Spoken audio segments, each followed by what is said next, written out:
हमारा चैनल को सब्सक्राइब करें, लाइक करें और साथ में बेल आइकन दबाना ना भूलें।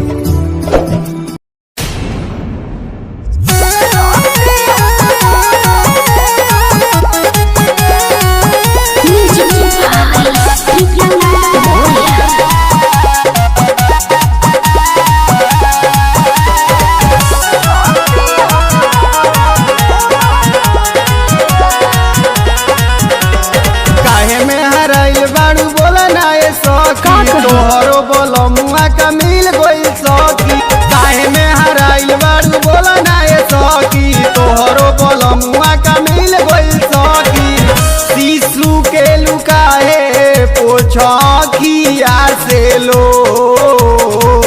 सखी सुना ना लोतिया में मोरल है बनतिया दरतिया होला बड़ी जोर देहिया के तुरल बाबतिया बहतनिया टूटे पूरे पोर रोतिया में मोरल है बनतिया।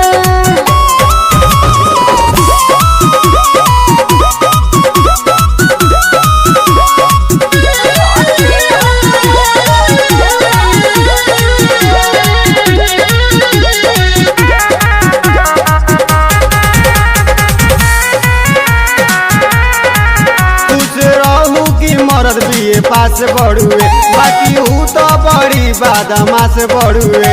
रात घर भर के हम होंड लैले बनी, अपन नहीं हर से भाई के बुलैले बनी। चुपे हो खमनवा तू कर जानी थोर, अब का बताई रोतिया में मोरल बनतिया दरतिया होला बड़ी जोर देहिया के तुरल बाबतिया बहतनिया टूटे पूरे पोर रोतिया में मोरल बनतिया।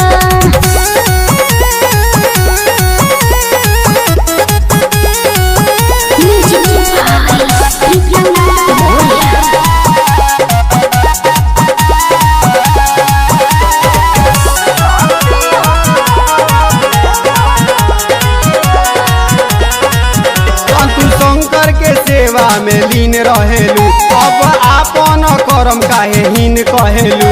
हमरा पे जितेंद्र से ले हब हिसाब, कोने कहरानू हम पे चलावे लच्छा। लागता कि रोते ही गईले